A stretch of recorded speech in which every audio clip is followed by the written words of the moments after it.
Plates ready? This is Food School, Smarter, Stronger, Leaner podcast. Want to feel amazing? Love the way you look in the mirror and perform your absolute best in the gym, at work, and in life? You're definitely in the right place. Food. It's you. It builds every single cell of you. And if there is one thing every human being must master, it's food. Because at the very least, eating, you do it every day, several times a day, every single day. You might as well get good at it.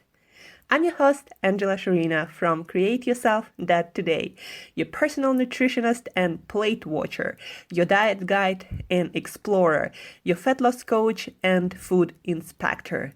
And just someone with a lot of passion and obsession and curiosity for healthy food, healthy diets, nutrition, optimized human performance, everything and absolutely anything you put in your grocery shopping cart, your fridge, on your plate, and in your mouth. It's my business. Food School, on a mission to help you eat better daily. It's the last time I talk about food. It's the last time I talk about food. Hey guys, and welcome back to another episode of Food School Smarter, Stronger, Leaner podcast. Today is our last episode of the week, and we are still in Florence. Yesterday, by the way, guys, I had this idea. I often have great ideas that make me climb a lot of stuff. I had this idea. I was like, I want to see sunset in Florence, in some gorgeous place. So I'm like, okay, I'm gonna Google the best places to see sunset in Florence. So I Googled that. I didn't feel like staying in lines to get on the top of some buildings. I felt more to go someplace, open.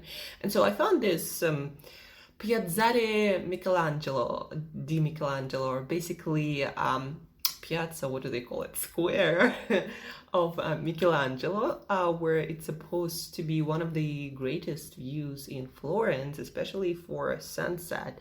And I decided to go there, and I went there. And as usual, I ended up climbing hills. Like it doesn't matter, it seems, what I decide to do, I end up climbing stuff. So anyhow, it was one of the best views of the city, hands down, and I had amazing time climbing that hill and going back and enjoying the sunset, and it was one of the best forms of exercise. So the reason why I wanted to share with you that is I often tell people, try to move as much as possible, try to do as much exercise as possible. But a lot of people think that exercise is just this thing that you gotta do in the gym, or you gotta take a class, or like you gotta sweat, I don't know, doing cycling or something like that. But it doesn't have to be. In order for you to stay healthy and to lose fat, for example, you don't have to even sign up for any gym or any classes. You can just go outside and hike, climb stuff, do sightseeing while moving a lot. Yeah, you're not gonna build a lot of muscle doing that, but if you're not into building muscles, even though it is proven to be one of the best things for longevity, to build up some muscles, to also increasing also bone density, and also increasing the amount of neurons, new cells your brain creates. A lot of things about weight training. But to stay fit and pretty healthy, you don't have to do any of that actually. You can just walk, do push-ups, do crunches, do body weight exercising once in a while, sweat once in a while, and you'll be fine. So that being said, today we are talking about a few issues that came up with my clients and actually my family also, my sister specifically, over the past couple of days. So my sister had this issue when her skin on her face would go red, for some reason she didn't understand what it was, and she's like, is it water, is it the food I'm eating, is it something else? And from everything, from all my experience, from everything that I learned, skin issues, reoccurring skin issues, usually are the cause of them usually is in your food or your water. Like if you're drinking poor quality water, unfiltered water, just poor quality water with God knows what they put these days in our water supply, right? That's why I drink mineral water, natural mineral water, and bottled water, no matter where in the world I am, because I don't fancy drinking fluoride or whatever else they can put in our water or that can end up in our water. So anyhow, I talked to my sister yesterday and I told her to do the next things: change the water to mineral water and bottled water. So, she had again this red patches of skin or that would appear and disappear on her skin, on her face. And so I told her to change her water, and then also I told her to stop consuming for 3 weeks dairy products, all grains, cashews and peanuts, chicken, and vegetable oils. And that's basically it for her for now, because I know my sister quite well, and I know that she has pretty amazing health and immune system and digestive health. And I know that probably she does not have problems with fibers in certain vegetables like some people can have. For example, broccoli, Brussels sprouts, or even avocados can cause problems for a lot of people, right? So if you're having some skin issues, there may be many products, many foods that can cause problems.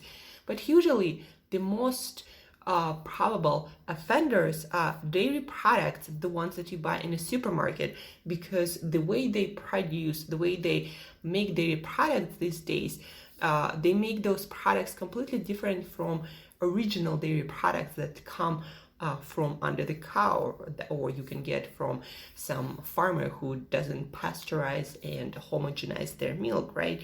So the most probable offenders for skin issues are dairy products, grains, and that includes quinoa, buckwheat, gluten-free grains, all the grains and stuff that looks like grain.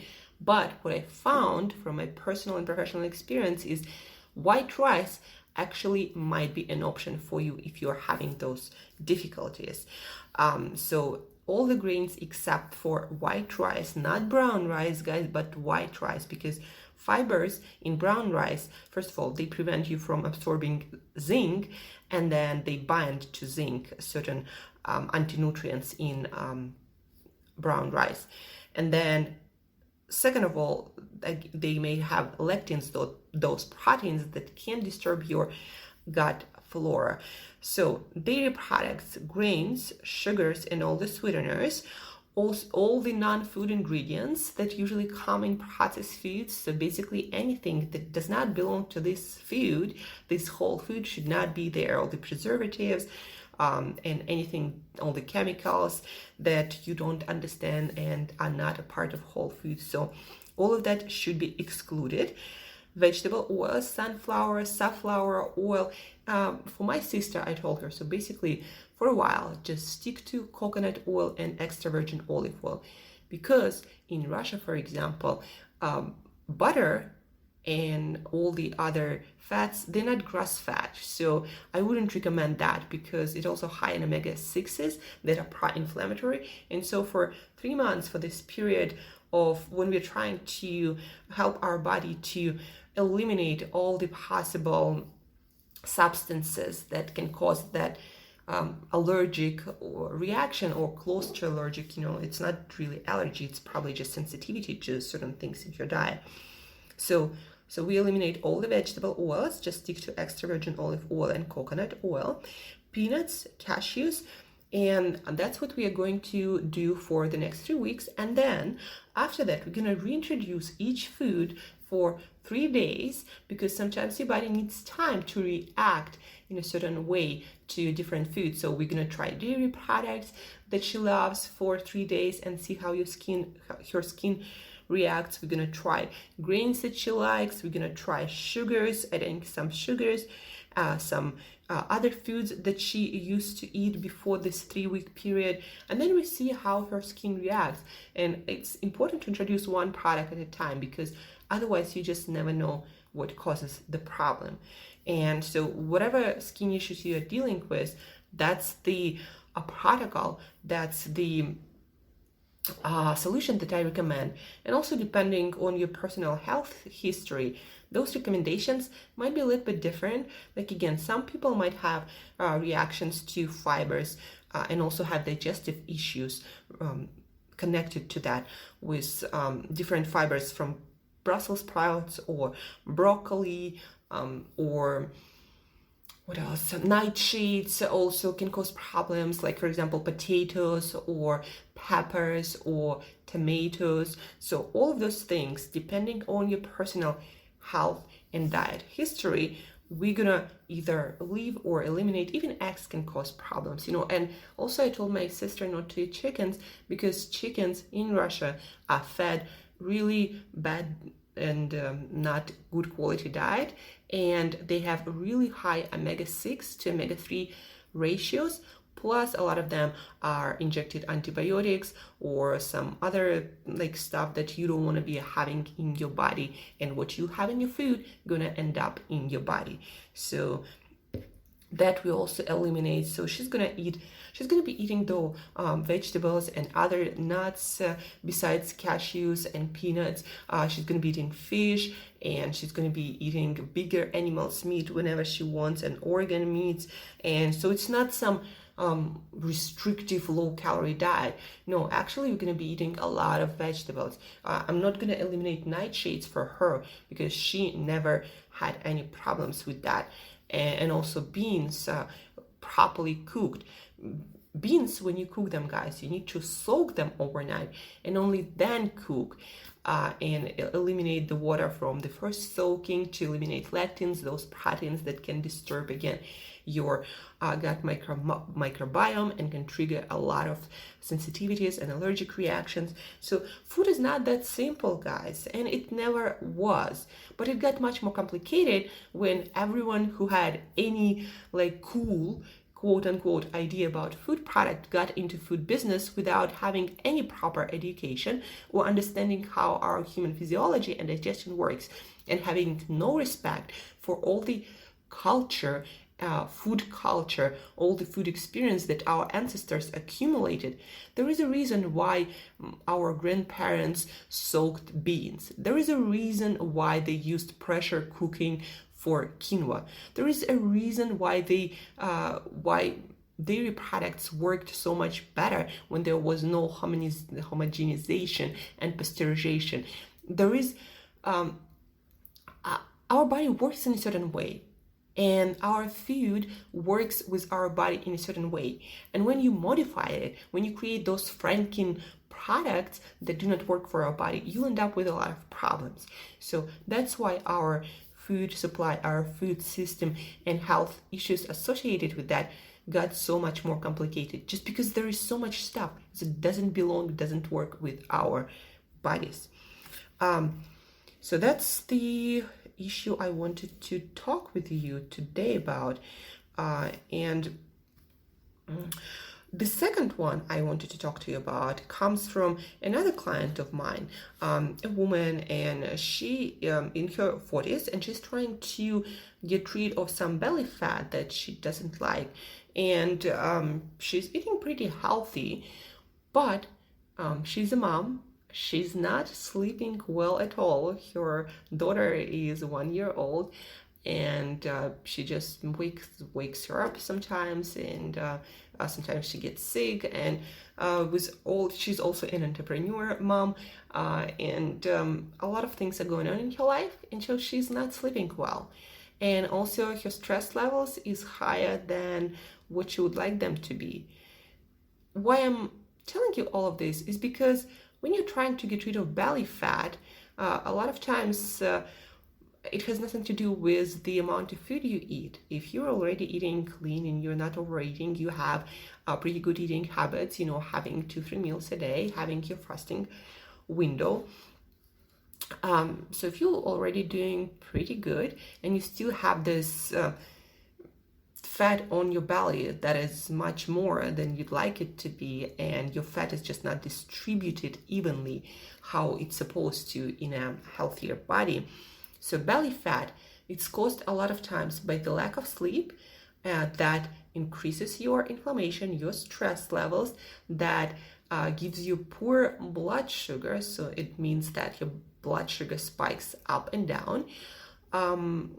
Also, belly fat is caused by stress levels that you don't know how to manage, and that also causes your blood sugar goes up and down, and all of that contributes to poor metabolism and some signs of metabolic syndrome, and all of that makes your belly fat so much harder to get rid of, and it has nothing to do again with calories. Like, you can starve yourself, yeah, for sure, and you'll probably get rid of all of that fat, but as soon as you start eating, all of that will return, and not because you're designed to gain a lot of fat in your stomach, because of your poor lifestyle.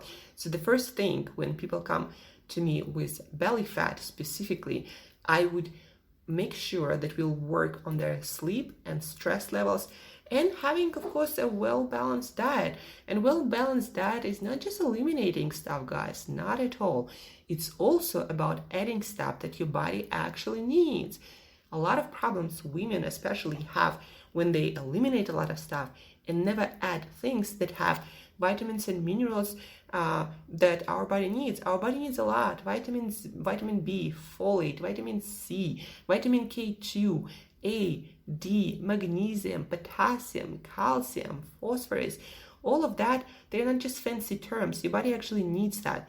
And because our food supply is designed without any thought to provide those nutrients in a sensible, simple way, and a lot of our foods made this way so they're deficient in those key nutrients. Like, most of the population, according to statistics, more than somewhere around like half of the people are deficient in key nutrients on a regular basis, and that does contribute to your stress levels and your belly fat and your metabolism. You can hear their bells ringing. That is so cool. I love it. Anyhow, guys, yeah, poor diet is not just eating stuff full of perhaps sugars or fats or some additives or colorings. It's also, poor diet is also a diet that is poor in nutrients that your body needs. And that's why I urge you to get some understanding of what your body needs and where you are getting that or not getting that. And if you have put zero thought into your meal planning, into your nutritional planning, then I can guarantee you that you are deficient in some key nutrients, and that will cause your energy levels to be low, that will cause your mood to be up and down, and a lot of times it will go down because your mental health also depends on your biochemistry, whether you're getting certain nutrients or not. Your weight will fluctuate. You're probably gonna have more fat that you want, and specifically fat around your internal organs that is proven to be correlated with the amount of years, and specifically amount of healthy years that you're gonna have in your life. So take a good look at your nutrition and your meal plan. You cannot survive on chicken breast and broccoli. Yeah, you can starve yourself and lose fat like that, but your health gonna be compromised, your hormones gonna be out of balance, and you're gonna have a lot of health consequences. So yeah, guys, it's not just about healthy diet, it's not just about eliminating stuff, but it also about not eating good stuff. And I'm totally and utterly convinced that most people are having health problems not because you're eating that cookie or because you're eating that pizza, but because you're not eating all the good stuff that your body needs, all the nutrients, micronutrients. It's not just about fat, protein, and carbs. It's also about vitamins, minerals, phytochemicals, antioxidants, fiber, omega-3 fatty acids, not in a supplement, but in actual food. All of that your body needs. And if you're not getting that, you're gonna get consequences, and they're not gonna be positive. That I can guarantee you. So, guys, take action. If you have skin issues, if you have the constant digestive issues, if you're not sure how to eat a well-balanced diet and whether you're getting all the nutrients you need or not, then reach out. There is a link in the show notes where you can schedule our free session where I'm going to guide you through asking your questions, answering your questions through some of the basics of healthy, balanced meal planning, nutrition planning, and learn it not just for yourself, but also for your friends, for your loved ones, for your family, for your kids, because they also depend on you, on your guidance, on your support. And do that. Be the one who takes actions, because I guarantee you, in our confusing food environment, you are not making the best choices or even good enough choices for you, your family, your loved ones, your short and long-term mental and physical health and well-being. So that's it for today, guys. Thank you for tuning in.